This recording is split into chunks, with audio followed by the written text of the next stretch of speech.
cours du deuxième degré passent de manière à ce qu'il y ait plusieurs cours d'options, donc les cours de travaux pratiques, où là l'élève va apprendre à réaliser un bijou du début jusqu'à la fin, des choses simples au début, donc du traçage, du sciage, du limage, la finition, et puis des petites techniques qui vont venir se rajouter comme les mises en forme, l'emboutissage, du fil, des anneaux. En quatrième, là on vient rajouter ce qui est appelé plus communément soudure, mais en fait nous on appelle ça de la brasure, où là ils vont apprendre à assembler différentes pièces, mobiles ou pas, ce qui va rajouter un attrait au bijou et rajouter d'autres techniques aussi, tout ce qui est fabrication de tubes, de petits éléments d'après, des poussettes de boucles d'oreilles par exemple, des choses comme ça, toujours en mettant bien l'accent sur ce qui est le plus important, la finition. Également des cours de dessin où l'élève apprend à pouvoir avoir un traçage simple mais de qualité pour pouvoir faire un croquis au client. Il y a aussi des cours de technologie, c'est la théorie de ce qui se passe à l'atelier, et également des cours d'histoire du bijou. En cinquième, on apprend les bases de la bijouterie, donc parce que c'est un métier évidemment qui est très technique. Une fois qu'on a terminé la cinquième, eh bien, évidemment on va en sixième si tout s'est bien passé, mais généralement c'est le cas. Et alors là, on doit faire preuve de plus d'autonomie, on va être accompagné dans des projets, on va commencer à sertir, donc c'est mettre des pierres dans des bijoux, on va commencer à faire des créations, et jusqu'à la septième, où là vraiment on va pouvoir s'exprimer, et là ce sera vraiment des projets spécifiques, on va accompagner les étudiants, et c'est des projets parfois qui prennent plusieurs semaines, voire plusieurs mois, en fonction de ce que l'élève veut faire. En fait, la procure de l'école propose à l'élève d'acheter un kit où tout le matériel s'y trouve. Le kit est, on va dire, complété d'année en année selon ce que l'élève aura besoin et qui est prévu avec les profs. En troisième année, par exemple, ça tourne aux alentours des 250 €. Le matériel de bijouterie, en fait, c'est du matériel relativement basique, mais c'est quoi? Ce sont des scies qu'on appelle boc-fil, ce sont des petits forets, donc des mèches pour pouvoir travailler le métal.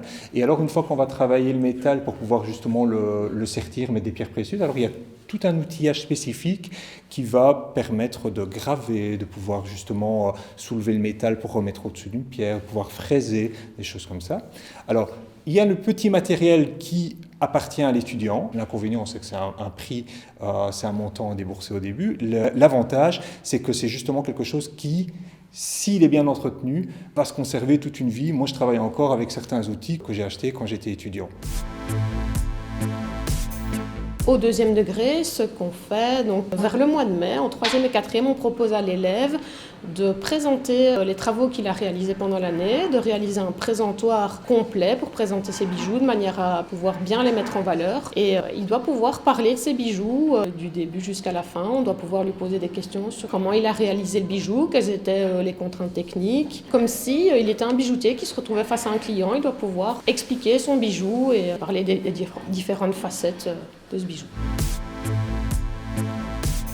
L'élève qui arrive en cinquième, ça nous arrive très très souvent. Eh bien, en fait, on fait tout. On a des stratégies pédagogiques pour pouvoir le mettre à niveau.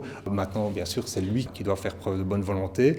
Et normalement, déjà à Noël, il est arrivé au niveau de ceux qui ont suivi une troisième, quatrième.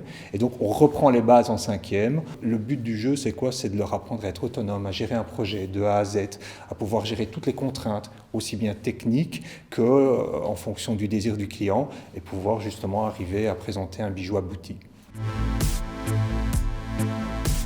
On est en partenariat avec une dizaine d'écoles européennes dans ce qu'on appelle le Parlement lycéen européen. Ça dure depuis bientôt une trentaine d'années, où on participe à des expositions communes itinérantes qui font le tour de l'Europe. Aussi des assemblées générales, donc des moments, souvent c'est au mois de mai où on se rassemble et où on a donc des réunions pour tout simplement maintenir les liens d'amitié avec nos partenaires et pouvoir notamment envoyer en stage Erasmus des élèves pour apprendre des techniques qui sont différentes de chez nous. Par exemple, à Lisbonne, où ils vont apprendre le filigrane, à Madrid, où ils vont apprendre l'émaillage, et à Saint-Amand, où ça sera le sertissage et la cire perdue. Ces frais sont complètement pris en charge par Erasmus, et là, tout l'intérêt aussi de pouvoir envoyer des élèves qui n'ont pas toujours les moyens de pouvoir voyager à l'étranger. Pour être un bon bijoutier, c'est de pouvoir gérer toutes les contraintes des métaux. Il doit être précis, ça c'est la base. Il doit être patient, il doit avoir l'amour du travail bien fait. C'est un métier qui fait parfois appel à la créativité, mettre un petit peu de soi dans la pièce qu'on va présenter au client.